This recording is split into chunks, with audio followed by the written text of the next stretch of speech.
Inicia la grabación. Bueno, pues muy buenas tardes a todas, a todos. Me da muchísimo gusto verles de nuevo. Eh, pues vamos a darle directito. Dejamos una tarea. Me gustaría ir escuchando qué traen, ¿no? Voy a ir haciendo anotaciones en mi pizarra invisible, que no es invisible, solo no la ven ustedes, pero yo sí. Y a partir de allí vamos construyendo lo que se viene el día de hoy, ¿vale? Muy bien. Pues, ¿quién quiere empezar? Si no, pues el dedo acusado. Yo, Yo. yo. No yo. Échale, échale, Cristian. Yo porque empecé con problemas, me pasó lo que a Lutero en el libro de Lucien Febvre, que en el baño tuvo una epifanía, entonces, de repente me pasó una cosa muy curiosa, es antes de empezar porque sí me importa expresarlo y tener claridad contigo respecto a eso. Obviamente con la deformación académica, pues de repente viene esta parte de pues hay figuras retóricas, hay un estudio que se llama retórica. Y dije, bueno, pues es que al final de cuentas esta liminalidad o este rebase de la literatura, pues es la retórica, ¿no? Entonces de repente empecé a leer todo y todo me daba luces de que el lenguaje se rebasaba y se rebasaba y se rebasaba y se rebasaba en cada momento. O sea, y más con Sor Juana, que en sus obras tiende a expresar y a soltar todas las cartas de los conocimientos que tenía sobre música, sobre astronomía, sobre todas las cosas que sabía y hasta de las que se inventaba, sí había cosas, ¿no? Entonces, pues agarré mi florilegio y empecé a buscar cosas, que es ahí donde empezó el trabajo, ¿no?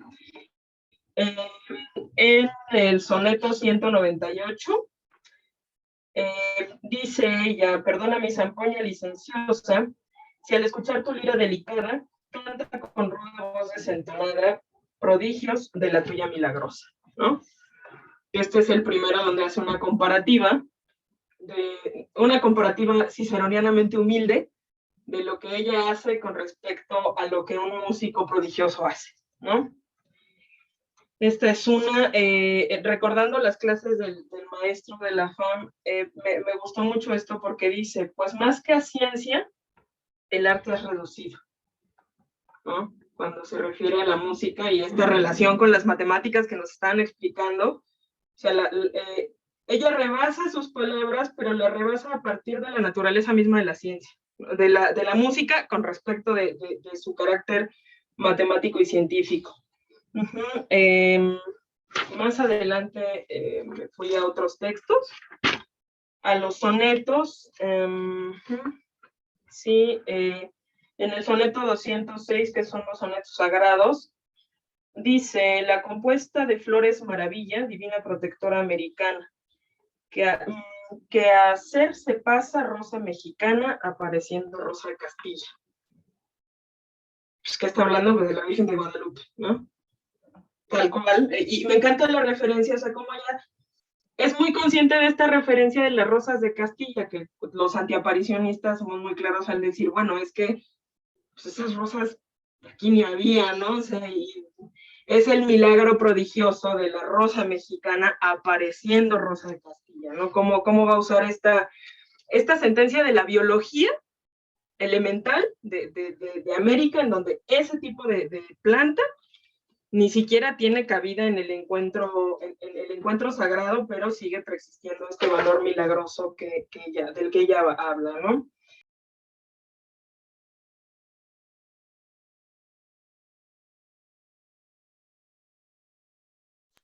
Te muteaste, Cristina, se Cristina. apagó Te tu micro. muteaste. Ya, perdón, es que tengo aquí el librísimo y me muero aquí. La loa para el auto sacramental del Divino Narciso es el último que revisé, porque dije, bueno, pues vamos a meternos a algo que me gusta, ¿no? Que está interesante. Inicia tal como el estilo del texto que estamos trabajando en este proyecto, que tienen estas figuras que son el occidente, la América, el cielo, la religión, los músicos, los soldados, ¿no? Inicia la música, eh, a suerte, tal vez como para mi gusto de un narrador o de alguien que está interviniendo en todo momento, pero pensando en esta música como un lenguaje universal, ¿no? Como una figura que nos va a contar todo a partir de lo que oímos. Inicia con mitología, me gusta mucho cómo inicia porque yo lo conectaba con esta idea que tiene Góngora y que se hablará después de la nación criolla, porque dice nobles mexicanos cuya estirpe antigua de las claras luces del sol se origina, ¿no? Está hablando específicamente de la parte mitológica. Y el coro que siempre se va a repetir en la música es este celebrar al gran dios de las semillas, que es donde me explotó la cabeza, porque yo digo, ¿a quién se está refiriendo Sor Juana? ¿Se está refiriendo a Xipetotec o se está refiriendo a Centeotl? ¿A quién de los dos se refiere? Porque más adelante hay dos momentos en donde ella habla de este dios y dice, quien las fertiliza ofrecer devotos, pues le son debidas de los frutos nuevos todas las primicias. Da de vuestras venas la sangre más fina, para que mezclada a su culto sirva, y en pompa festiva celebrad al gran dios de las semillas. O sea, aquí puede ser Centeotl, pero más adelante puede ser Xipetotec.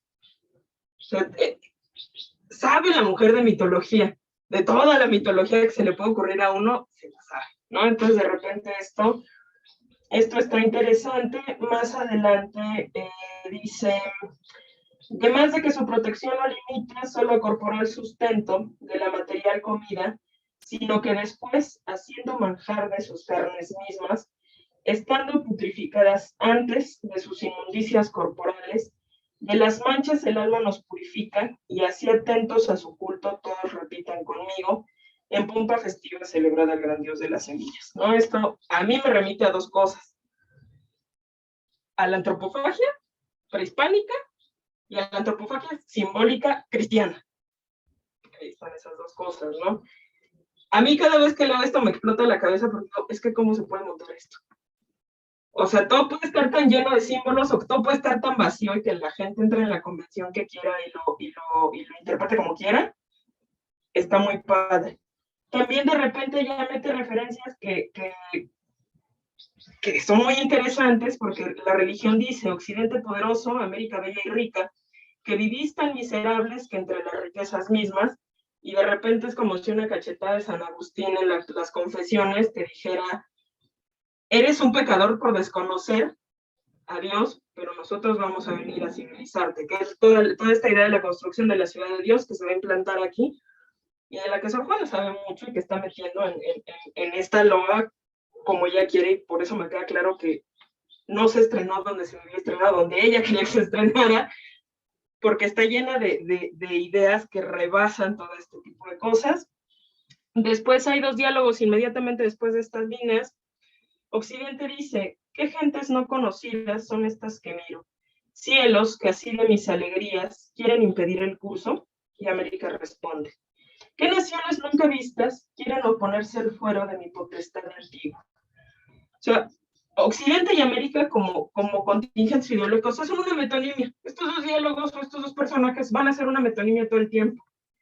Y yo digo ahí, bueno, estamos transgrediendo los límites de la literalidad o todos los retóricos como Cicerón y todos aquellos que se dedicaron a hacer culto a las poéticas, solo estaban poniéndole las etiquetitas a cosas que se han hecho mucho antes, como estas, ¿no? Y me podría debrayar más, pero ya nada más voy a cerrar con dos cosas. Dice Occidente, ¿qué Dios, qué error, qué torpeza o qué castigo me intimas? Que no entiendo tus razones, ni aun por remotas noticias, ni quién eres tú, que osado a tantos empeños te enigmas, ¿cómo impedir que mi gente, en debidos cultos, diga? Y responde la música en pompa festiva celebrada al gran dios de las semillas. Me llama mucho la atención porque Sor Juana juega aquí con una cosa que al paso del tiempo a mí me queda más clara. Ella enlaza la conquista de Occidente con la conquista de América. No sé si soy clara ahí, porque es el celo y la religión van a jugar un papel, digamos, que va a dar la razón oficial de la conquista, pero Occidente, con su propia cultura herética conservada en estas nubes de religión aceptada y todas estas cosas, dice, bueno, es que pues que ¿por qué les voy a impedir decir eso? Y la religión dice, es que no les puedes, pues claro que les puedes impedir decir eso porque están pecando. Pero Occidente no lo entiende en función de que Occidente es político y el celo y la religión son el orden natural de las cosas, o el orden del mundo, visto desde el aspecto de la religión, ¿no? Posteriormente hay muchas cosas, esta parte está es demasiado grande y apunté muchas cosas, entonces creo que me voy a quedar hasta ahí. Vale, si más adelante ves que surge algo que se relacione con estas otras cosas que apuntaste, pues las comentas, ¿vale? Ay, creo que me trabé de nuevo. No puede ser. Ah, no. Sí. Ya, creo que volví.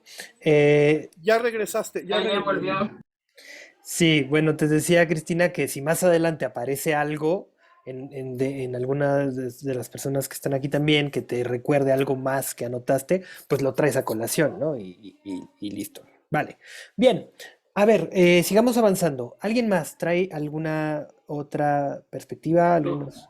Adelante, por favor. Oye, la verdad es que no es que sea tan valiente en pasar porque estoy seguro que ya va a suceder, sino quiero pasar porque estoy seguro que voy a equivocar y quisiera que me ayuden a encontrar mi error. Verán, me costó mucho trabajo lograr encontrar dónde Sor Juana se desbordaba, quizá porque pienso mucho y me fui por muchos lugares, pero creo que encontré varios ejemplos que les quiero compartir. Eh, el ejemplo que más me llenó de haber encontrado fue fijamos que soy feliz. Se me hizo dificilísimo. Conocí este texto hace ya varios años y hoy lo retomé, bueno, esta semana lo retomé y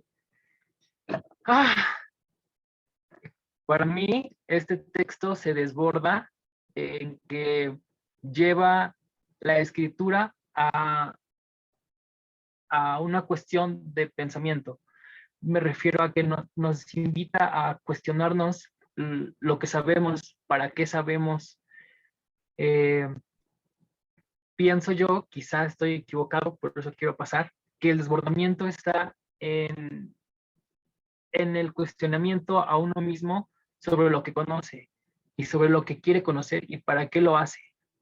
Entonces, creo que el llevar este texto con tantas interrogativas, con tantas similitudes entre distintos modos de pensar, pues invita a llevar los versos a una manera distinta de pensamiento. Eso quiero ver si se desborda, llevar el verso a no algo físico, pero sí algo mental, algo de nosotros que estemos debatiendo constantemente con nosotros. Eso fue lo que encontré como desbordamiento. Y me encanta que haga todas estas similitudes de qué sabe uno, qué sabe otro, y después dice, no, tengo que parar, porque en saber se me va la vida y no quiero que se me vaya. Entonces, eso encontré como desbordamiento, que espero me ayuden, por favor. Voy a dar mi opinión porque se supone que soy la persona responsable aquí, pero me gustaría escuchar sus opiniones, ¿no? Lo primero que tengo que decir es que en el ambiente en el que yo me muevo, por lo menos, como creador de teatro, aunque tenga mi aspecto académico, no hay errores en el ambiente de creación, ¿no? En todo caso hay errores felices, como Bob Ross, el pintor.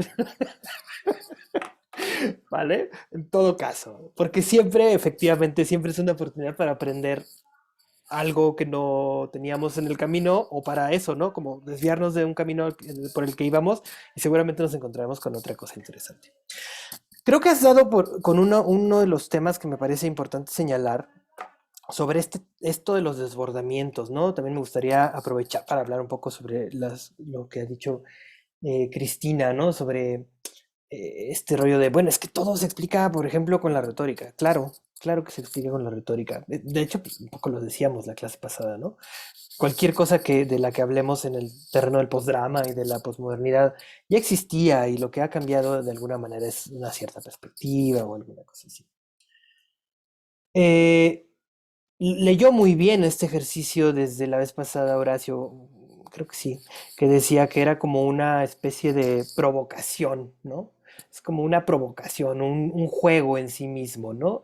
Imaginarnos que Sor Juana está desbordando hacia este terreno de lo post, lo que quieran, ¿no? Eh, el punto creo es que los críticos, ¿no? Los investigadores, bueno, los humanos, somos especialistas en clasificar, ¿no? O sea, nos encanta clasificar. Entramos a una habitación y empezamos inmediatamente a clasificar, ¿no? Esta persona es así, esta es así, esta es así. Lo mismo nos pasa con las obras artísticas, lo mismo nos pasa con los recursos de todo tipo, estéticos, tecnológicos, lo que quieran. Hacemos cajones en los cuales metemos las cosas, ¿no? Eh, Aquí, por ejemplo, entonces tendríamos como dos grandes opciones, ¿no?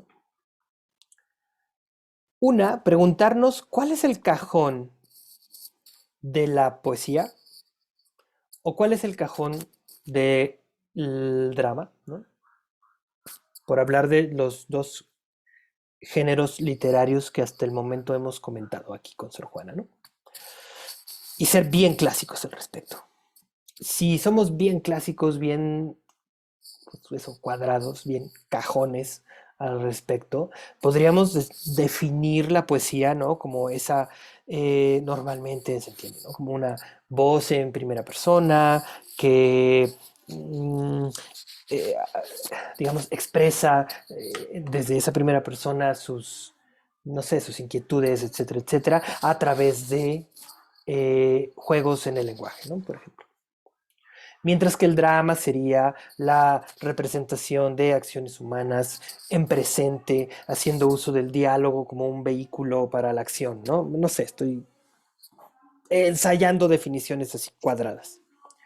Si fuéramos excesivamente cuadrados en ese sentido, pues nos podemos dar cuenta de que muchas de las obras, no solo de Sor Juana, sino es que vuelvo a lo mismo, de todas las épocas, pues se salen inmediatamente de esas definiciones, ¿no? Y se acercan más a otras definiciones, por ejemplo, el ensayo, ¿no? El ensayo como ese género en el cual una persona, digamos, genera conocimiento a través de la exploración de las ideas, a través de la escritura, ¿no? ¿Cuántas de las obras de Sor Juana son dramaturgia ensayo, por ejemplo, ¿no?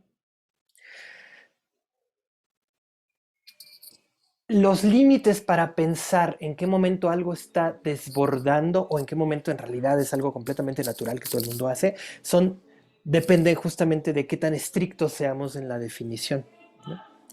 Entonces, bueno, creo que di una vuelta totota para volver a lo mismo, a la idea de no es incorrecto lo que estás observando, me parece correcto, me parece interesante y me parece que has dado pistas para tocar algunos puntos fundamentales, ¿no? Por ejemplo, que muchas veces el determinar eh, si una determinada obra está desbordando o no depende incluso, por ejemplo, de su función, ¿no? Tú hablabas de esta función de, de esta pieza de Sor Juana como como una, ay, no sé cómo lo dijiste, como un pretexto, no dijiste pretexto, como para dudar, pues, ¿no? ¿Vale? Para cuestionarnos. Para cuestionarnos, gracias. Esa no sería la función estricta del drama, aunque sí lo sea, por supuesto que sí lo es, ¿vale? Sigamos avanzando un poco más y sigamos construyendo. Gracias. ¿Qué más? ¿Alguien más? Oye, ay, perdón, Seneca. ¿Quién? Es que como tiene que ver con el divino Narciso, porque Cristina viene aquí a provocar los oídos de todos con el Divino Narciso. Se empieza a sonar y yo, ¿no? Luego me hace cortocircuito ahí los recuerdos, pero entonces me acuerdo justamente de un verso, bueno, unos versos del auto, que ya después de la LOA, que deciden hacer un auto sacramental para explicarle a la América y al Occidente de qué se trata, lo que vienen a decirle sobre el nuevo Dios, ¿no? ¿Quién es ese Dios que me han de dar en comida? Entonces, la religión decide hacer un auto sacramental, ¿no? Y entonces aparece el personaje de la naturaleza humana, la alegoría de la naturaleza humana, en forma de director de teatro o de directora de teatro, ¿no? Y entonces le llama a sus hijas y dice, vamos a hacer una obra de teatro. Entonces los personajes alegorizados están conscientes de ser personajes alegorizados porque dice, yo soy la madre de entrambas, de la sinagoga y de la gentilidad, y aún así deciden hacer una obra de teatro. O sea, hay una obra de teatro dentro de una obra de teatro, ¿no? Y entonces, además de eso, en la naturaleza humana provoca al público en este desbordamiento que estás hablando, que está vinculado a la función de la obra y a una provocación además, ¿no? Del público. Y entonces les dice a sus hijas, les dice, pues volver a las acordes músicas en que os hallé. Dice, porque quien oyere, o sea, el público, ¿sí? Porque quien oyere, logre en la metáfora el ver. ¿Sí? Quien oyere, logre en la metáfora el ver que en estas amantes voces, una cosa es la que entiende y otra cosa la que oye. Dime si no está desbordada, dime si no es un desbordamiento y una provocación a cualquier intelecto, además, ¿no? Entonces, bueno, esa es una en esa obra del Divino Narciso que la verdad es que hago trampa porque la tengo más cerca de la memoria, pero justamente en esa obra después, el personaje que se inserta a la trama, ¿no? A la trama de la naturaleza humana, a la obra, al montaje de la naturaleza humana, aparece el ángel réprobo y dice, ustedes ya vieron que la naturaleza humana está haciendo una obra de teatro, ¿no? ¿Sí? ¿Qué papel me queda hacer? Sino a eco infeliz que de Narciso se queja, ¿sí? Pues, y dice, ¿por qué no? Y entonces ese mismo ángel réprobo, dentro de esa obra, consciente de que es un actor que está representando el ángel réprobo, decide disfrazarse de ninfa eco para entrar a la obra de la naturaleza humana, ¿no? Y entonces se transforma en ninfa. El ángel réprobo esconde sus alas seguramente, ¿no? Quién sabe cómo le vaya a hacer la producción, esconde sus alas, ¿no? Y ¡fum! Aparece una super chica, que es la ninfa Eco, ¿ves? Entonces, consciente de esa doble trama dentro de la estructura del auto sacramental. Entonces, eso me parece también un desbordamiento muy, muy provocador y muy atractivo, muy atractivo, ¿no? Sí, muy teatral, pues. Entonces, bueno, eso quería decir por lo que estaba hablando Cristina, que me provoca también ella con sus cosas, ¿no? Muchas gracias, Margarita. A ver, hasta el momento recuerdo que han levantado la mano Séneca en algún momento. También Arisbel levantó la mano en algún momento, aunque ahorita el único que la tiene levantada es Adrián. No sé si quiere hablar Séneca o Arisbel o le damos la palabra a Adrián. Ah, no, yo era para leer, o sea, como para leer en continuidad. Entonces seguramente ahorita Adrián va a comentar respecto a lo que dijo Noel y Cristina. Entonces, o sea, yo puedo esperar todavía porque es para, o sea, como leer. Correcto. Entonces, Adrián, por favor. De hecho, es tanto para comentar lo que acaba de decir Margarita, como para leer tantito. Está como muy pegado lo que yo estuve leyendo. Se me hace muy curioso, Margarita, que hayas agarrado la metaficción como la metaobra, como como una forma de desborde, ¿no? Yo me fui por una conferencia que vi hace con menos de un año, yo creo que fue tal vez en agosto, septiembre del año pasado, sobre filosofía y Sor Juana. Una buena conferencia que dio alguien acá de la UNAM y recuerdo que fue de acá del Instituto de Investigaciones Filosóficas.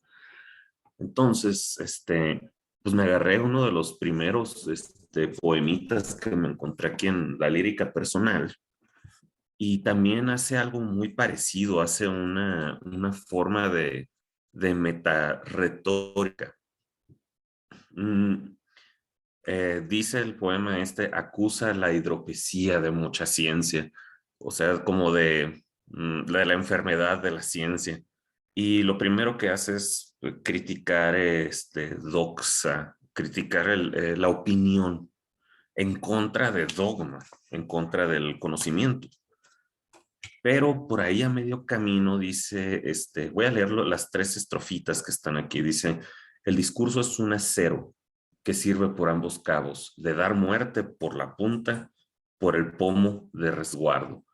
Si vos sabiendo el peligro queréis por la punta usarlo, ¿qué culpa tiene el acero de mal uso de la mano? O sea, en pocas palabras, defiende la retórica, defiende el discurso.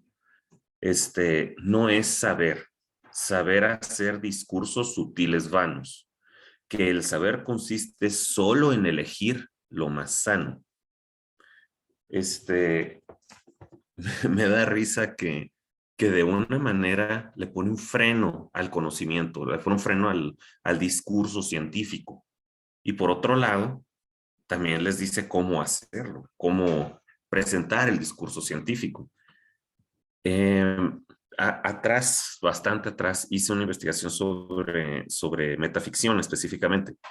Y lo que encontré es que no funciona solo como una figura retórica. Pues es fácil verlo así, ¿no? Pues mira que hay una metaobra, una cosa dentro de la otra, acá, ¿no? Pues fácil, ¿no? Pero no. Estas obras sirven para sacar a la realidad lo que estamos viendo. Si tenemos una obra que presenta otra obra de teatro en especial, yo me agarré una ópera que tiene una obra dentro de la obra, prácticamente esta sirve para que al desdoblarse de vuelta también brinque hacia la realidad, hacia donde estamos nosotros en este momento. Entonces nosotros al presenciar la obra, pues vemos cómo se desdobla y al mismo tiempo cuestionamos bueno, ¿y yo? Si pasa dentro de una, por ejemplo, en una puesta en abismo, si pasa dentro de una, pasa dentro de la otra, ¿por qué no puede pasar hacia afuera, hacia mí? Por eso me interesan tanto la metaficción, pero desde la perspectiva, digo yo, pública, pero por la perspectiva hermenéutica, no por la perspectiva dramatúrgica, tengo que advertir. Y se me hizo muy curioso y se me hizo muy interesante cómo eso, creo yo, no nomás desborda, si se empieza a derramar la obra hacia la vida real. Empieza a haber un clic arriba, por lo menos los espectadores. Los actores o los cantantes, pues ellos ya saben, ¿no? Ellos ya tienen ya tienen en la cabeza que esto va a pasar, pero no el espectador. El espectador de la nada se da cuenta que algo pasó. Entonces, pues sí, es un reto mental y también es pues, fuera de una retórica, de una figura retórica, se me hace que es una filosofía muy bonita, pues, o sea, sacar el teatro a lo que estamos haciendo o al revés, meter al público a la obra de teatro, que creo yo que es el caso de la ópera que yo analicé, pues aquí me lo encontré otra vez en estas figuras metarretóricas o metaficcionales, si así se puede llamar. Ya se me hace como un juego como hasta divertido. Y me lo he encontrado en Cervantes, me lo he encontrado en Góngora y me lo he encontrado en Lope de Vega. No solo Sor Juana. Entonces digo, se me hizo curioso que esto sea algo común para un barroco, pero ¿por qué no es, ya no es común para el siglo XXI? ¿No? Más, digo, ojalá hubiera más en el siglo XXI. Gracias, Adrián. Yo creo que, bueno, algunos de ustedes están más capacitados que yo para hablar de la presencia de la metaficción en el barroco, pero sí, bueno, claro que es una de esas características. Bueno, me voy a animar y me corrigen, por favor, ¿eh? Me parece que es una característica fundamental en el teatro del siglo de oro. Hasta donde yo leo o hasta donde yo entiendo, me parece que es una cuestión además heredada un poco de estas concepciones de la Edad Media, ¿no? En las que no sé cómo ponerlo en palabras, que, por ejemplo, que lo grande es símil de lo pequeño y lo pequeño es símil de lo grande, ¿no? Que es una idea, pues, que creo que tiene su origen en el medievo, corríjanme por favor, ¿no? Eh, sí, vamos, como que en los astros, vamos, encontramos el símil de nuestra vida humana, pero también encontramos en el teatro el símil de la vida y del universo, ¿no? Bueno, ahora, decir que no está presente en el arte contemporáneo, no sé, yo creo que está bien presente. O sea, la metaficcionalidad, la metateatralidad, y en la literatura, la metaliteratura, etcétera, etcétera, es algo muy presente. De hecho, sí, bueno, yo creo que sí hay un montón de ejemplos. Vale. No sé si Eh, cederle el, la... ej- Rápido Adrián. nomás, el ejemplo que pusiste la vez pasada me trajo de volada a la cabeza eso.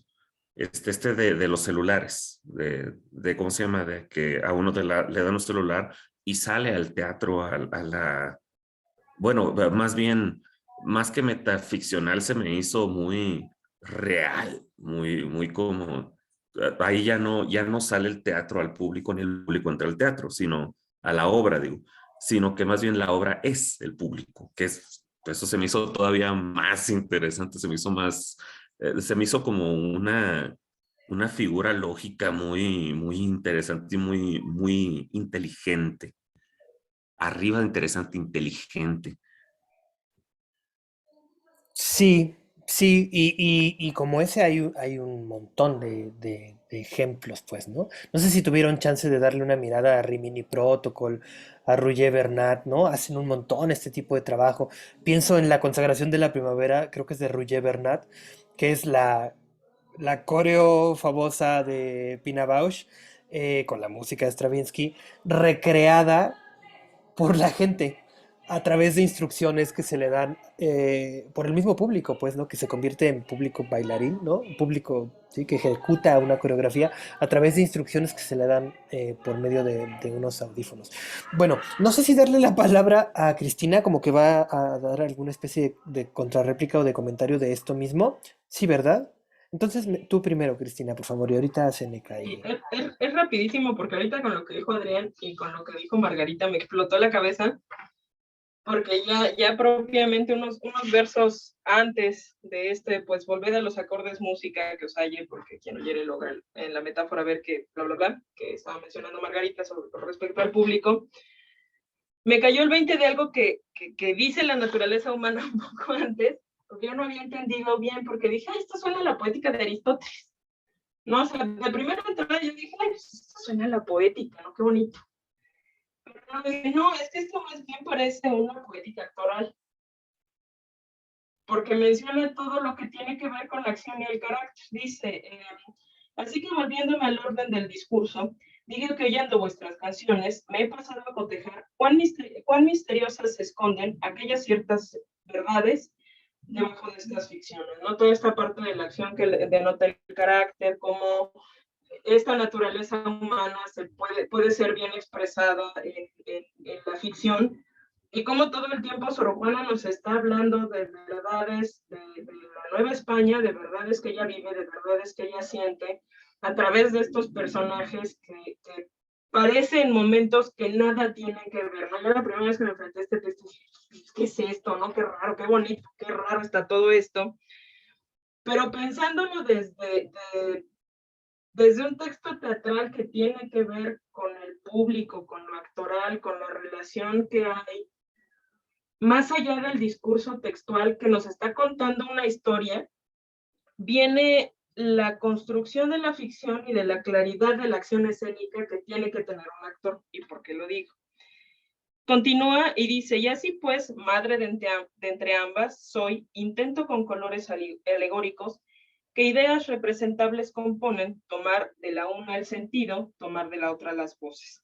Y aquí viene después lo del carácter, porque dice, y en metafóricas frases, tomando sus locuciones y en figura de Narciso, solicitar los amores de Dios, a ver si dibujan estos oscuros borrones la claridad de sus luces, pues muchas veces conformes, divinas y humanas letras, dan a entender que Dios pone, aún en las plumas gentes, unos visos en que se asomen los altos misterios suyos. Y así quiero que, concordes, tú des el cuerpo a la idea.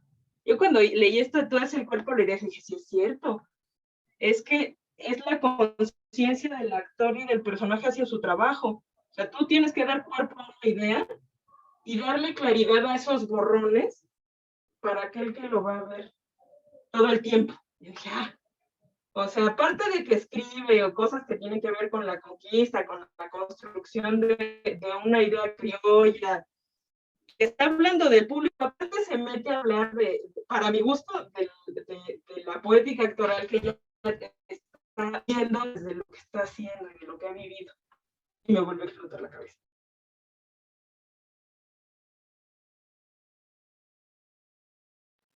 Ya estaba hablando sin el micrófono. Iba a decir que sí, que totalmente. Este tipo de direcciones a los actores también es algo bastante recurrente en esta época, pero también lo podemos ver si utilizamos estos ojos de provocación como una suerte de expansión. Eh, Pienso en textos que llevan esto a un extremo mayor, por ejemplo, ¿es el impromptu de Molière? Sí, creo que es el impromptu, ¿verdad? Que es una especie de tratado sobre el proceso creativo de montaje, ¿no? O los textos de Mendoza, ¿no? Que son obras de teatro completitos, pero al mismo tiempo son manuales de actuación, ¿no? Mm, Eso, eso. Vale, no sé quién era primero, ¿Séneca o Arisbel? Creo que Séneca. Vas. Bueno, pues un poco hablando de estar desbordado, pues a mí me sucede que mi realidad constantemente se desborda. Entonces, pues tiendo a ver a Sor Juana desde donde yo la puedo entender. Y tuve como que escribir algo, porque si no me iba como a perder. O sea, sé que si lo hablaba me iba a perder. Entonces les voy a leer una cosita que escribí. El travestismo es liminal en tanto que acontece en un espacio fronterizo que difumina, combina, cambia y o hibrida signos preestablecidos, el crossdressing, por ejemplo, pues exhorta a ser parte de un binarismo hegemónico que configura al género como convención social en la que el practicante es ambos y ninguno al mismo tiempo, performando el género así como una rearticulación de nociones fijas de poder y conocimiento. Sor Juana menciona en su romance 48, pues no soy mujer que alguno de mujer pueda servirle y solo sé que mi cuerpo, sin que a uno u otro se incline, es neutro o abstracto cuanto solo el alma deposite. Su cuerpo, según Bickermayer, obedece a sus ocupaciones espirituales y es por ello amorfo, dúctil, liminal. El travestismo, a su vez, es entendido como un entretenimiento liminal y engañoso en la sociedad del espectáculo, pues performa al género como una ficción donde se compra una realidad metateatral que permite al espectador experienciar al ejecutante como dos cuerpos diferenciables a través de una indumentaria que no disfraza, y en cambio vestuaria, como Mauricio Cartún bien conjugaría, pues no hace como si fuera, es y ya. Así sucede con Castaño, quien al performar el género ejecutando funciones dadas a este en el contexto colonial, como bien es su exitoso filtreo con Don Pedro y las posibles consecuencias de este acto, deja ver el desborde de su autora al teatralizar su persona pública en feminidades configuradas desde otras perspectivas. Refuerzo a lo anterior sucede en la respuesta, donde la monja de San Jerónimo articula una reacción travestida en tanto que utiliza la teología como máscara de lo político a un documento travestido, autor, un hombre cisgénero, se presenta mediante un seudónimo femenino. Y ya. Bueno, me parece súper esclarecedor lo que acabas de decir. Sí, bueno, rescataría muchas cosas, pero quiero rescatar así de bote pronto una en particular que tiene como una aplicación a todo el trabajo que estamos haciendo ahora, que es el hecho de ver ver un material desde donde yo lo puedo entender, ¿no? Es decir, traer el material hacia mí, hacia mi realidad, ¿no? Hacia mi entorno, mi contemporaneidad, mi bla, bla, bla, bla, bla. Un poco esta provocación que estamos haciendo en todo este taller tiene que ver con eso, con releer a Sor Juana desde el día de hoy, ¿no? Con las cosas que han ocurrido y con con dónde, sí, eso, con dónde estamos, quiénes somos ahora como sociedad. Entonces, bueno, agradezco mucho, Seneca. ¿Alguien quiere comentar algo? Porque creo que hay muchísimo que comentar. Bueno, vamos con Arisbel y volvemos. Gracias, Seneca.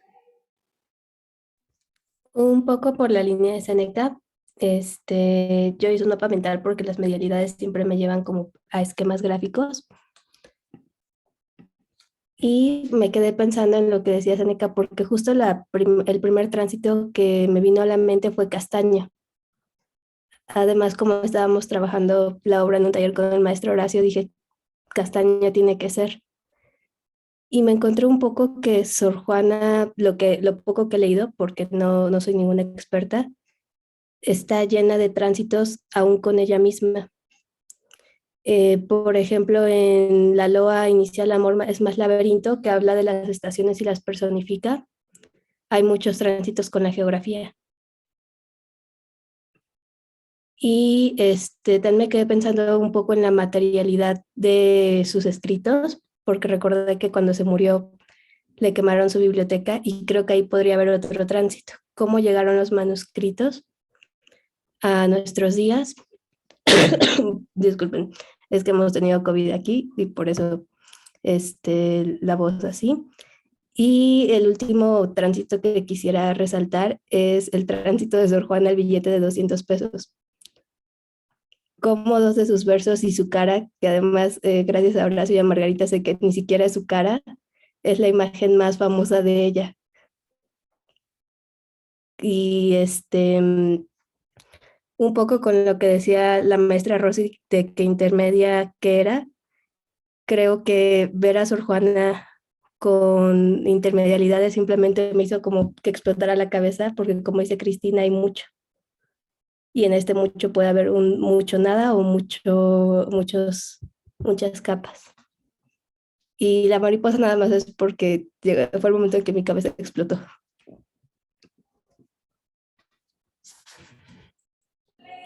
Wow, me encantó tu mapa mental. Eh, quiero estudiarlo, pues, como más a detalle, pero lo bueno es que está la grabación. Eh, ¿Alguna observación de alguien sobre esto? Séneca, por favor. Yo, perdón. Me parece muy interesante también cómo Ari despega el plano de lo visual, cómo para ella es una necesidad de encontrar a Sor Juana desde lo visual, también como desde su imagen, y de su significante, de cómo el significado pasa a ser significante y viceversa, con esta cuestión del billete. Porque, pues lo que decía Rosy, ¿no? ¿Qué pasa cuando las medialidades ya no se entienden en el contexto de hoy en día o han abandonado la función que tenían en algún momento? Es como que me parece muy interesante que de pronto Ari toma como el contexto de Sor Juana en el presente, del significado al significante y regresa. Y entonces cuando regresa, pues no es la imagen que tendría que corresponder a ella. Entonces me parece como interesante desde cómo Sor Juana existe a través de algo más allá que su literatura. Sor Juana también existe a través de su imagen o la imagen que le asignamos como de manera colectiva. Ya. Gracias, Séneca. También es un poco esta suerte de pensamiento anacrónico, la palabra no sería anacrónica probablemente, sería, pero es similar el proceso, ¿no? Asignarle una categoría que no se le asignaría normalmente por época, por intención, por función, etcétera, etcétera, pero que le podríamos asignar, ¿no? Pienso, por ejemplo, en asignarle la categoría de, justo, ¿no? De, ay, se me fue la palabra, de, estos artistas que en sí mismos son la obra de arte, ¿no? Estoy pensando, por ejemplo, en Warhol. Warhol, claro, es el mejor ejemplo, pero también como una suerte de predecesor de Warhol, Wilde, por ejemplo, eh, el día de hoy, no sé, Gaga, ¿no? Eh, Estos artistas que en sí mismos, su vida, la performatividad de su ser en el mundo es la obra, ¿no? Vale, eso.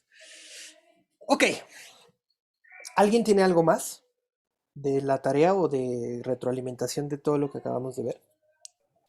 Sí, yo, híjole, es que con lo que dijo Séneca y con lo que dijo Arisbel,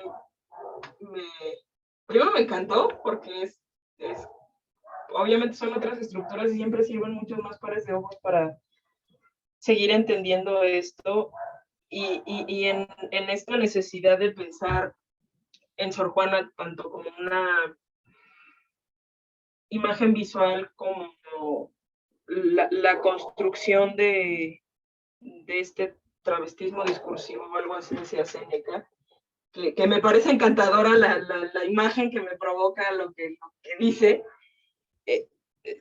A mí algo que me llamaba mucho la atención de Sor Juana desde hace mucho es su búsqueda de identidad, ¿no? Y pensar en ella con este divino Narciso, buscando su identidad como alguien que es criolla, que es un ciudadano de segunda, que le dicen que no entiende a su nación, pero que te está demostrando que le entiende y que comprende el proceso por el cual está viviendo su nación y del cual como una mujer histórica y imbuida como un sujeto histórico de su tiempo, entiende parte del proceso y yo siento que hay este personaje, hay esta relación, porque es el rompecabezas de su propia existencia como una mujer de un tiempo determinado, ¿no? Que está buscando entender un proceso que apenas está arrancando y que probablemente habló infinidad de veces con Góngora, porque los dos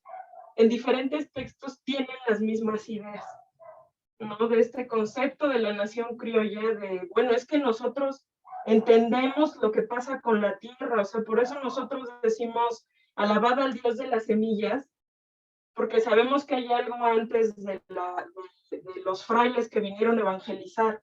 No es que nos separemos de esa realidad, pero entendemos que esa realidad no es la que nos están imponiendo políticamente ni religiosamente hablando.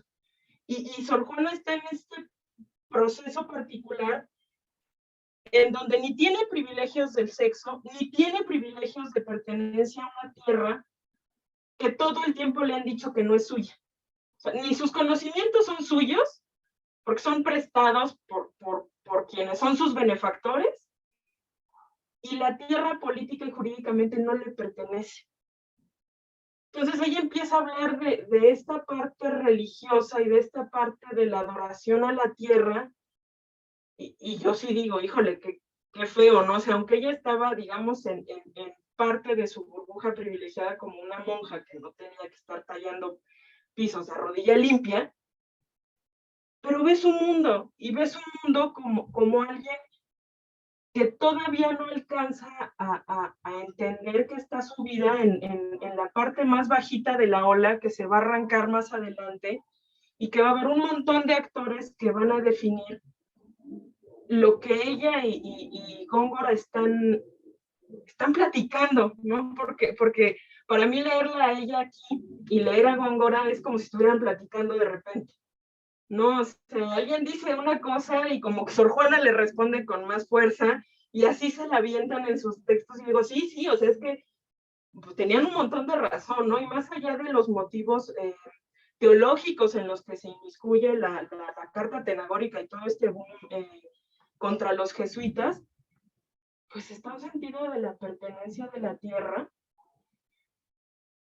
que va a existir en nuestro país hasta nuestros días, y con lo cual yo lo pienso desde mi propia esfera de privilegios y digo, bueno, es que claro que un campesino no lo va a escribir en latín y en esas cosas, pero yo lo veo igual desde afuera, porque me genera sentido que esa tierra sigue sin pertenecerle a nadie, ¿no? Y como no hay sentidos de nacionalismo y toda esta idea está construida bajo otros parámetros políticos e incluso económicos en ambos momentos históricos, es esta idea de la espiral de la historia en donde yo me encuentro aquí, que puedo ver a Sor Juana aquí y digo, o sea, el pleito siempre ha seguido en el mismo punto, ¿no? Y por un lado a mí me parece muy triste y muy desgarrador pensar que esta idea de adoremos al Señor de las semillas, uno lo vive en muchas festividades y en muchos momentos de la vida cotidiana, que de repente parece que no podemos agarrar, pero que han prevalecido en cada momento, ¿no? Seneca, por favor. Justamente a mí me llamó mucho la atención con esto que dice Cristina de saberse criolla y saber cómo su origen, pues, geopolítico, que justamente con Castaño sucede que él solo se puede travestir a partir de que revela su origen. Es la única persona de América en donde se encuentran todos los demás personajes en España. Entonces, sí me parece que es un contexto en el que Sor Juana se desenvuelve constantemente, que tiene que ver con su origen y las medialidades en las que ella se tiene que desarrollar. Una vez más, vive en la liminalidad. O sea, ser criollo es una liminalidad, ¿no? Si lo pensamos así, ser criollo es una liminalidad, pero aparte ella se encuentra constantemente en la liminalidad de la teología, de la política, de su origen entre España y América. Entonces, no sé, me pareció como muy redondo lo que digo, Cristina. O sea, como que hizo full circle en mi mente con Castaño y ya. Muchas gracias, Seneca. Voy a lanzar ahora una pregunta de respuesta en inicio, creo que muy evidente, eh, para ir hacia otro sitio, ¿vale? La pregunta es, ¿por qué, por qué en inicio dar estos rodeos, hacer estos juegos, cuando lo más sencillo, hablo en Sor Juana, pero hablo del arte en general, hablo de los desbordamientos en general, ¿no? ¿Por qué dar estos rodeos y no ir al grano, ¿no? ¿Por qué no escribir un texto lineal, ni siquiera poético, ¿no? Para decir lo que tengo que decir. ¿Por qué tengo que hacer teatro? ¿Por qué tengo que hacer poesía? ¿Por qué si hago teatro tengo que hacer metateatro? ¿Por qué no hago teatro normal? Pues, ¿sí me explico? ¿Por qué? ¿Para qué estos desbordamientos? ¿Para qué dar estos extraños rodeos para decir lo que tengo que decir? Adrián. Fíjate, curiosamente, antes de dar la respuesta voy a dar un rodeo muy bueno. No sé si se han fijado, pero las interpretaciones en general en el arte novohispano tienden a ser bien cuadradas.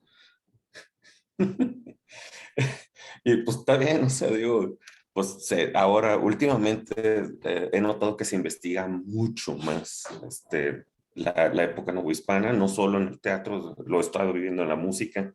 Tengo años cantando música novohispana, cuando antes de esto ni se pelaba la música novohispana. O sea, se me hace curioso que buscamos una nueva interpretación siempre. Travestismo en Sor Juana, uy, donde los oyeran en ese tiempo, ¿no?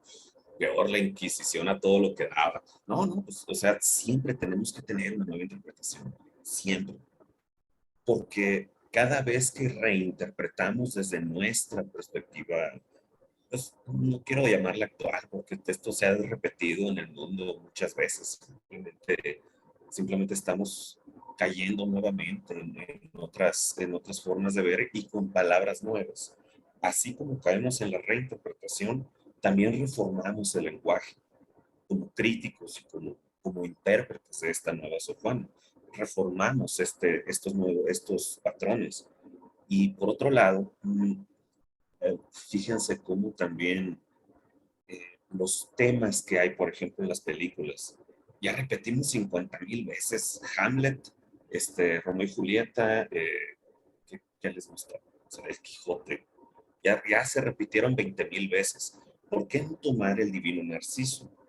¿Por qué no retomar una obra que no se haya macheteado ya y refrito quién sabe cuántas veces desde los 80s, ¿no?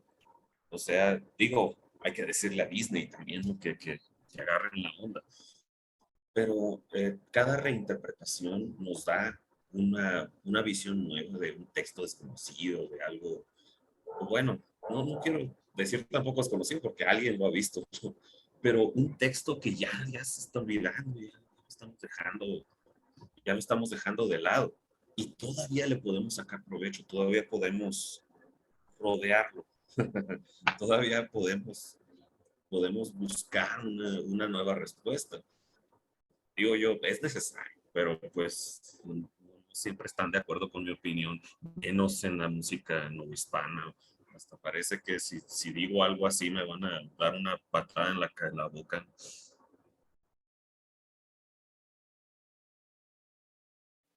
Vale.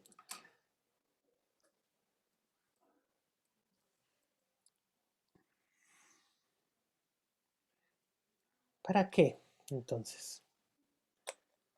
¿Para qué los rodeos?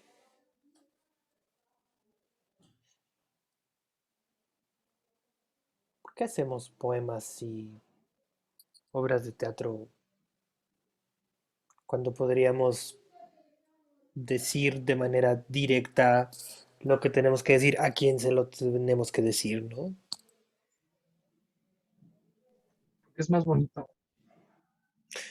Una maestra de Marta Lilia Tenorio, que fue nuestra maestra y fue también maestra de Horacio, estudiábamos Góngora, ¿no? Entonces, pero bien padre porque nos ponía a leerlo. ¿Mande?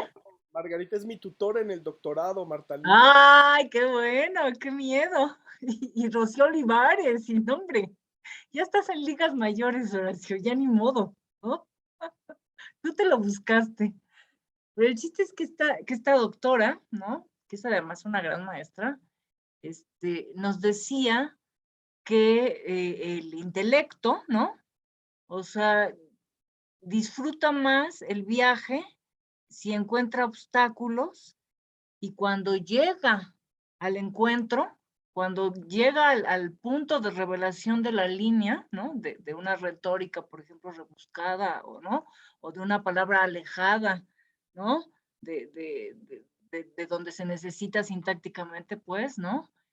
Llegas a esa palabra y entonces lo que pasa en tu intelecto, en tu cabeza, es un placer, ¿ves?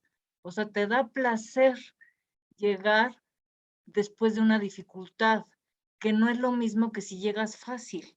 Si llegas fácil, pues no, dices, pues sí, muy lógico, ¿no? Ya lo sabía, como dice mi hijo, ¿no? Ya lo sabía, ¿no? Pero cuando no lo sabías y llegas al punto de revelación, es muy placentero. Y por eso creo que Góngora es placentero, ¿no? Porque se revela en el transcurso y cuando llegas finalmente al punto, todo se, ¿no? Como un cohete, ¡pum!, ¿no? Todo se revela. Entonces yo creo que tiene que ver con eso, con una dificultad que no es dificultad a fin de cuentas, pero que sí se plantea no como un camino directo, sino como una elipsis, ¿no? Una elipsis es placentera, porque si no, te vas, ¿no? Y de repente, ¿no? Como cuando platicábamos con José Luis Ibáñez, ¿no? De repente, ¿no? Se iba y hacía un rodeo, pero un rodeo impresionante. Y tú, ¿no? De repente ya estabas como perdido y regresaba al punto y decías, ¡ah! Claro, claro, ¿no? Y entonces, bueno, pues no te desconectabas, ¿no? a menos que tuvieras mucho sueño y estuvieras muy cansado y la elipsis fuera demasiado para ti ese día, entonces sí decías, no, bueno, ya estoy roncando, ¿no? ¿Sabes también? Lo que pasa, Margarita, es que nos encanta explicarnos el mundo e interpretarlo. Sí, claro. O sea, Claro. esa es nuestra naturaleza. Nuestra Sí, naturaleza es pensar y explicarnos el misterio. Y entonces la y, única manera de explicarse el misterio es a través de la metáfora. claro, Y la pero metáfora sirve para explicar la ciencia. Y la pero, ciencia sirve para que la metáfora no se mueva un centímetro de donde está. pero finalmente estamos construyendo el mundo, Horacio. O sea, esa es nuestra forma de construirlo, de percibirlo y de construirlo también, como artistas o como seres humanos, ¿no? Porque algunos viven al estilo Televisa y otros viven, ¿no? Con otra visión, ¿no? Entonces, es una manera de construir nuestro mundo también. Entonces, es como una necesidad, ¿no? ¿No? También. Sí, sí, Horacio, de acuerdo contigo. Gracias, Horacio y Margarita. ¿Séneca? Sí, creo que justamente en esta cuestión de metaforizar, yo me acuerdo mucho de un profesor, David Jiménez, siempre nos dejaba escribir, o sea, como que de ahí se me quedó, porque a través de escribir el cerebro razona distintas cosas. Eh, entonces, como que de pronto a mí me sirve mucho en mi vida cotidiana escribir, y cuando empiezo a escribir me doy cuenta que me es más fácil comprender la realidad a través de el otro. Entonces, encontrarme en el otro me ayuda, entonces por eso todo el tiempo estoy haciendo metáforas. Hace poquito aprendí a manejar y de las 2 últimas sesiones con mi terapeuta fueron hablar sobre el clutch relacionado a mi vida y la necesidad de control y la ansiedad, o sea, como cuestiones que son de pronto muy ajenas, pero que con entre más información tengo de lo que sea, me ayudan a entender problemas de mi vida, me ayudan a poder reflejar o tener una comparativa, un símil de, creo que también tiene mucho que ver con eso, como poderle transmitir al otro, encontrar las medialidades en el que el otro pueda entender lo que siento, ¿no? Como esta necesidad de comunicación, así de sencilla, como no me va a meter en más problemas, como necesidad de comunicación. Y ya. Oye, Seneca, el soneto que citaste en lo que leíste tuyo es el 48, ¿verdad? Sí, Romance 48. El romance, sí. Es que yo decía, el soneto 48 no es ese que leyó, es que es el No, romance 48. romance, Claro, ajá. ya.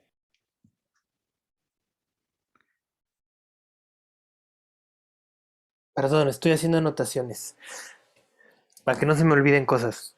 Eh, ya. ¿Alguien tiene algo más que decir a esta pregunta que es tan obvia? Yo lo voy a intentar. Ceci. Bueno, bueno, el inicio de la sesión, bueno, voy a retomar un poco hablando acerca de la tarea para llegar a la pregunta. Y es que durante mi búsqueda de textos de Sor Juana me encontré con estos memes que se han compartido mucho acerca de que ponen un soneto de Sor Juana y abajo te lo explican con palabras, ¿no? Como este de si te gusta, llégame, ¿no? Y Sor Juana, no podemos decir eso. Ah, entonces ponle el humo, si el bosque no se da cuenta, si el humo no manda señales o una cosa así. Entonces eso me pareció muy gracioso porque coincidió con esta pregunta de por qué no decimos las cosas directamente y buscamos darle la vuelta, ¿no? Buscar otros caminos más complicados. Y yo creo que esto tiene que ver acerca de la visión de mundo. No es solamente comunicar, sino que el receptor entienda cómo lo estamos viendo nosotros, porque una frase, si alguien la lee, no va a significar lo mismo para esa persona que para mí por distintos motivos, ¿no? El contexto, el grupo etario, las cosas que ha pasado. Entonces yo pienso que una manera de tratar de hacer que entienda lo que queremos decir de una manera, de la manera en la que nosotros lo vemos, es mostrar nuestra visión del mundo a través del arte, ¿no? Por ejemplo, la pintura. Yo puedo observar el paisaje que tengo a través de mi ventana pero las personas no lo van a ver como yo. Entonces, si yo hago una pintura, entonces puedo tratar de conectar con ellos lo que yo estoy viendo y ellos verlo a través de mis ojos. Igual como Sor Juana entendía el mundo de esta manera tan complicada, de esta forma de entenderlo, de esta búsqueda de pertenencia que mencionaba Cristina, a través de sus sonetos, de sus escritos y de sus metáforas, me parece que nos ayuda un poco a entender cómo es que ella percibía su propia realidad. Entonces creo que es eso, más bien el deseo de querer comunicar nuestra visión de mundo a las demás personas. Muchísimas gracias, Ceci. ¿Alguien más había hecho la intención de Yo, hablar? Jimena, por favor. mi respuesta es súper corta, pero creo que tiene mucho sentido. Y es que el ser humano tiene algo, creo que desde que, no sé, desde que tiene uso de razón o que empezó a hacerse más complejo, que creo que es por ego, por no decir las cosas así, ¿no? Lo puedo mostrar de esta forma y puedo mostrar tales aptitudes como lo hace Sor Juana en la respuesta a Sor Filotea, en donde más allá de respuestas, vean todo lo que estoy haciendo, todo lo que sé y le estoy dedicando porque estoy aquí, pero es como esa, bueno, también ahí encontré como un reclamo, pero creo que también es como por ego, ¿no? No decirle, me gustas, mejor te escribo una canción a ver si entiendes que me gustas. Muy bien, muchas gracias, Jime. Anoto. Aarón también quería hablar, ¿no? Sí, ¿por dónde empiezo? Bueno, yo respondiendo a esta pregunta de por qué, o sea, preguntarnos sobre todas estas posibilidades de teatro, sobre toda esta, sobre los desbordamientos, pues yo lo creo que es una pregunta necesaria antes de un montaje, pero también necesaria para el artista en su día a día.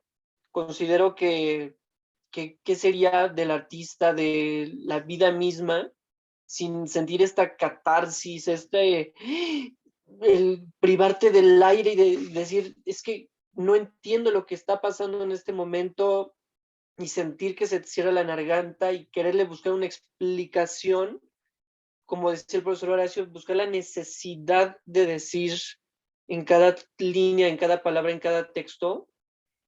Entonces, ahora yo me planteo, ¿no? Cómo llevarlo a esta puesta en escena de el encomiástico poema. Y pues estuve aquí buscando algunos momentos en los que Sor Juana seguramente está desbordada, pero para mí hay uno que podría describir lo que estamos hablando, ¿no?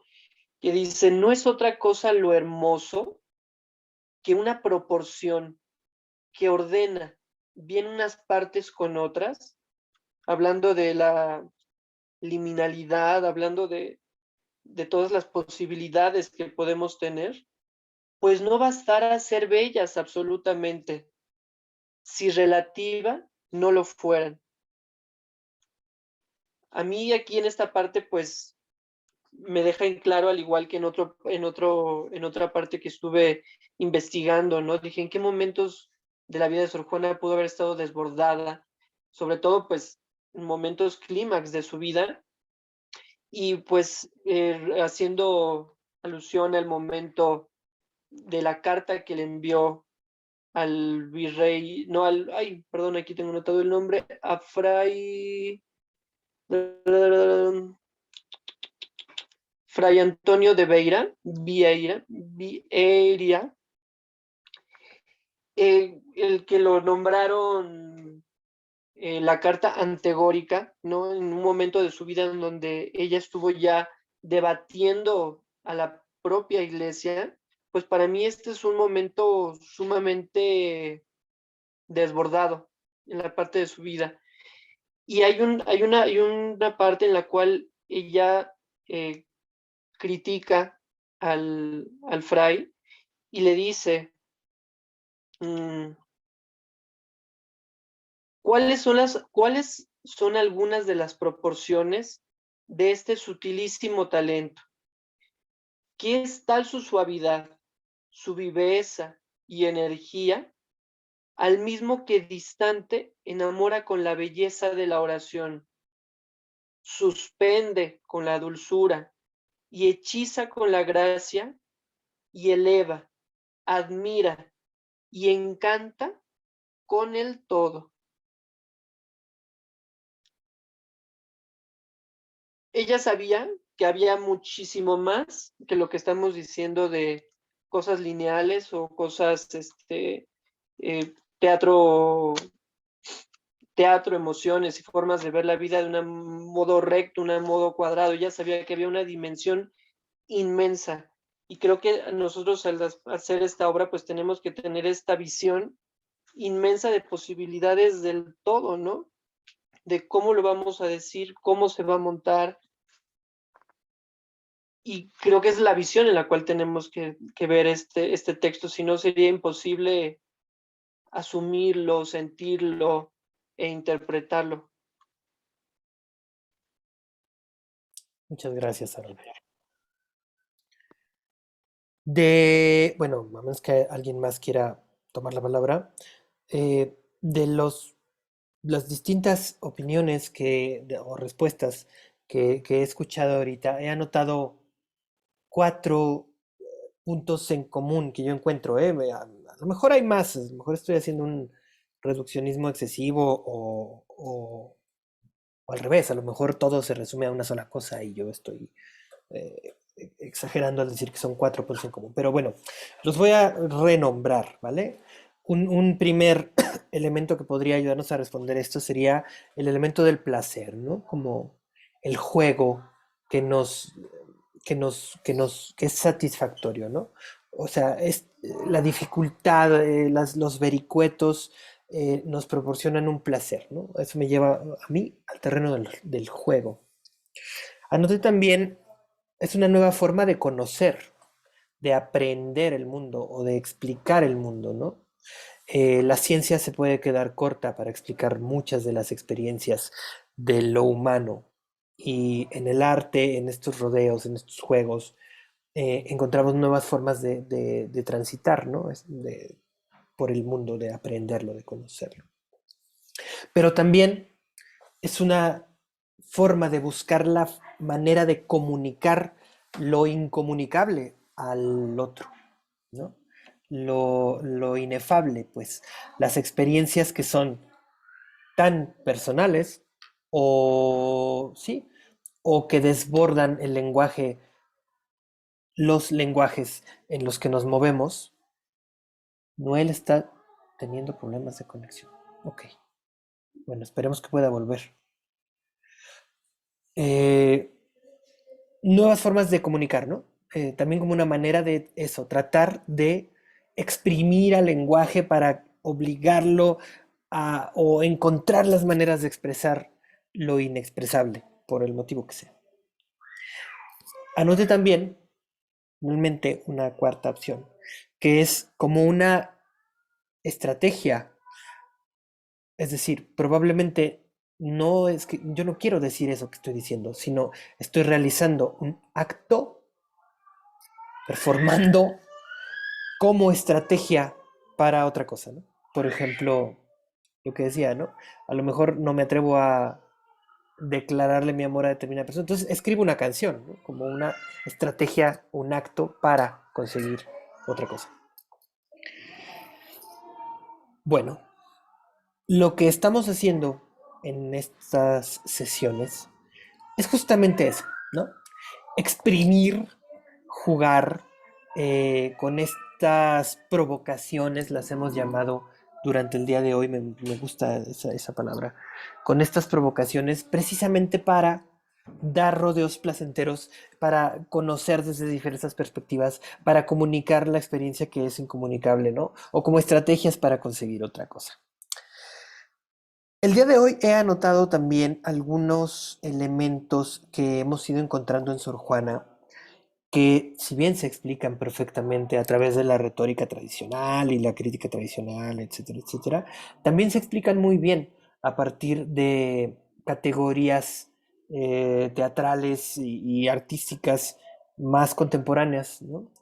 Y creo que una cosa que hemos aprendido el día de hoy, por lo menos yo así lo veo, es que esta pequeña provocación de verlo desde estos ojos, ¿no? Les decía yo, la Sor Juana posmoderna, nos ha llevado pues a entender, ¿no? La obra de Sor Juana también desde perspectivas que a lo mejor no la habíamos visto así. Voy a señalar cuatro, nada más cuatro, aunque han aparecido más.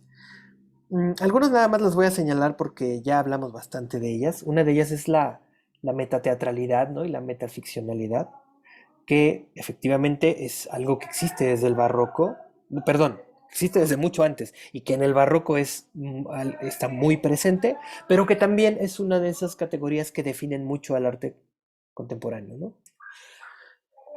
No voy a profundizar en eso. Voy a profundizar en otras tres elementos de nuevo como provocación, ¿vale? Uno de ellos tiene que ver con la narración. ¿Alguna de ustedes dijo, este personaje es como una especie de narrador, ¿no? ¿Vale? Efectivamente, hay como una especie de narrador en más de una de las obras de Sor Juana. Y alguien más habló me parece que fue Margarita, ¿no? De un momento en el que las imágenes que se crean verbalmente como que desbordan las posibilidades de escenificación, ¿no? Varias veces dijeron, ¿esto cómo se pone en escena, ¿no? O sea, ¿y cómo haces para esconder las alas? ¿No? Vale. Me parece que si sumamos ambos ejemplos, estaríamos entrando claramente, perdón, hasta me da risa porque van a decir, ay, no manches. Estaríamos entrando claramente al terreno de la narraturgia.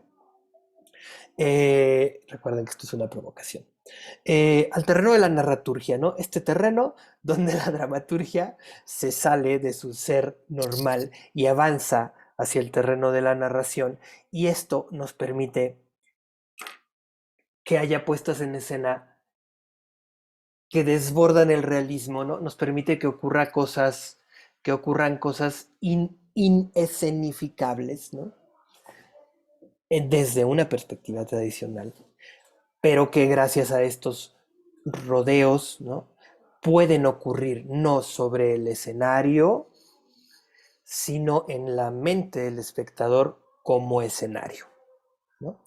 Utilizar no la representación literal a través de cuerpos, objetos, colores, es decir, de una materialidad, sino a través de las palabras y otros elementos, crear la representación en la mente del espectador, ¿no? Que la mente del espectador sea el escenario.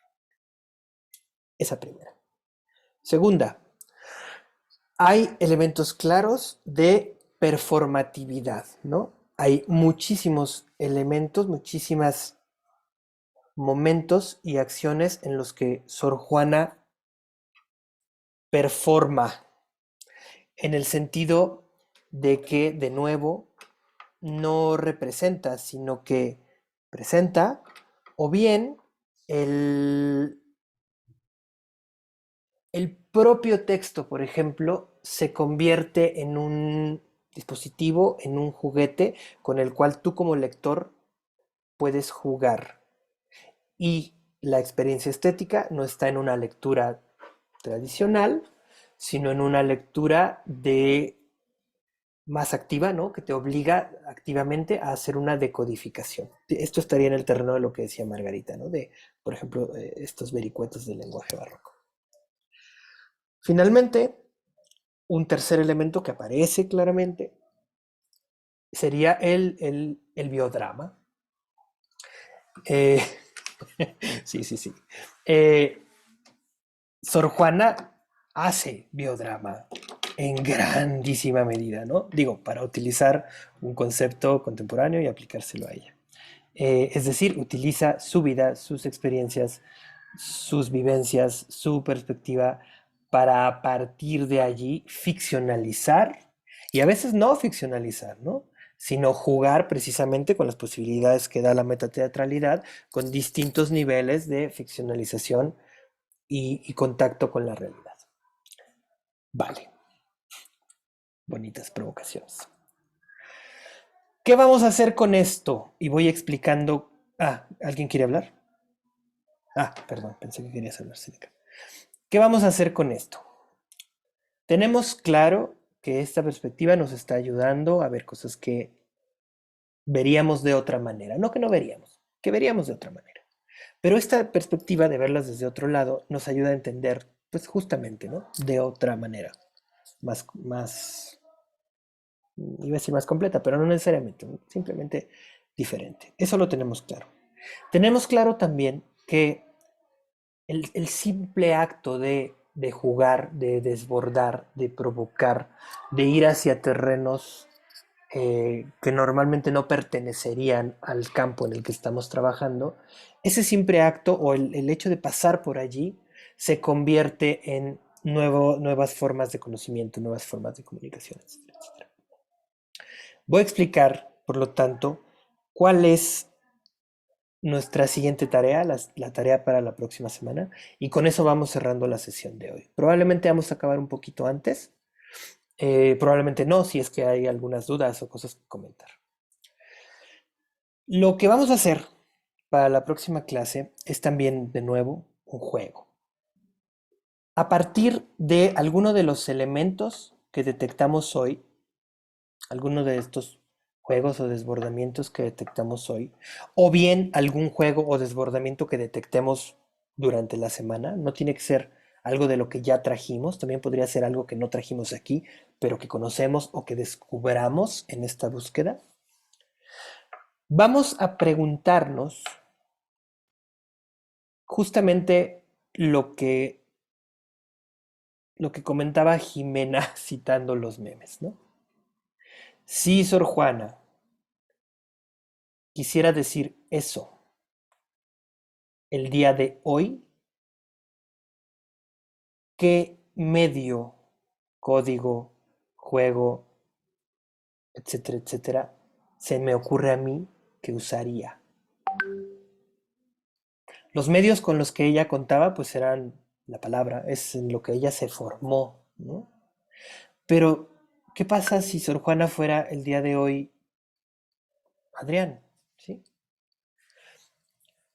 Es decir, un hombre del siglo XXI que sabe cantar, que etcétera, etcétera, etcétera. Y quisiera decir eso que Sor Juana dijo en el poema X. No haría un poema, probablemente. ¿Qué haría?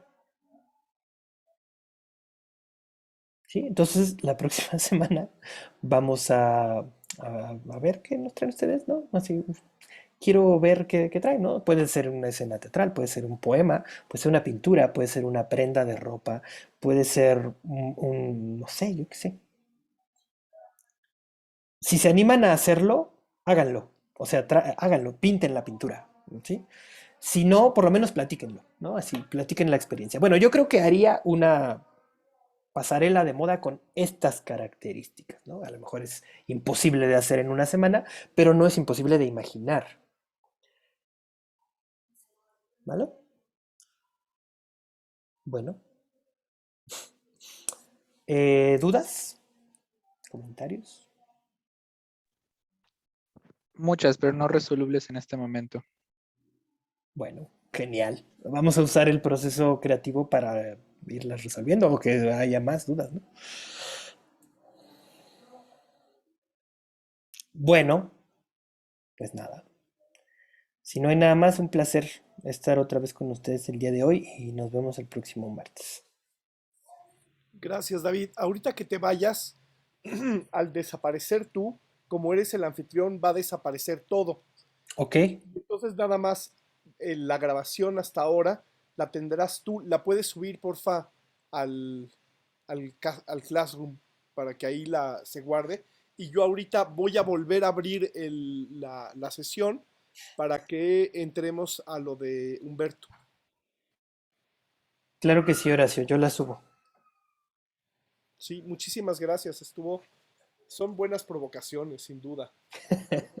No, gracias a ustedes por abrirse Abren, a jugar y a abren esto, las ¿no? posibilidades. Bueno, pues es un placer, un abrazo con sana distancia. Espero que te mejores, Ari, y nos vemos la próxima semana. Ya Chao. cúbrete. Nos Horacio, vemos.